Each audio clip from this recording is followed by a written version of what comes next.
आइए दोस्तों, जन्माष्टमी से जुड़े इंग्लिश वर्ड्स जानते हैं।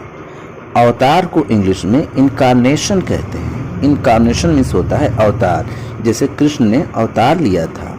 और मोर पंख को इंग्लिश में पिकॉक फेदर कहते हैं। पिकॉक फेदर मीन्स मोर पंख। और मुकुट को क्राउन कहते हैं। क्राउन मीन्स होता है मुकुट जो सर पर लगता है, जिसे ताज कहा जाता है। कृष्ण बांसुरी बजाते थे। बांसुरी को इंग्लिश में फ्लूट कहा जाता है। फ्लूट मीन्स होता है बांसुरी, और बांसुरी बजाना को इंग्लिश में प्ले फ्लूट कहते हैं। प्ले फ्लूट मीन्स बांसुरी बजाना।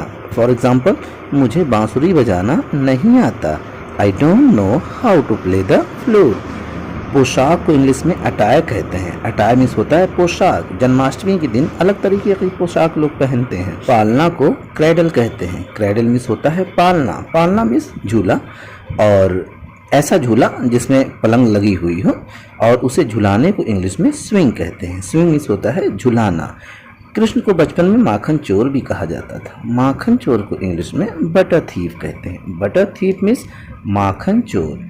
कृष्ण बहुत ही नटखट थे बचपन में। नटखट को इंग्लिश में नॉटी कहते हैं। नॉटी मीन्स होता है नटखट। दही को इंग्लिश में कर्ड कहते हैं। कर्ड मीन्स होता है दही। और हांडी, हांडी तोड़ने और हांडी फोड़ने का भी उस दिन फेस्टिवल मनाया जाता। हांडी को अर्थन पॉट कहते हैं। अर्थन पॉट मीन्स हांडी।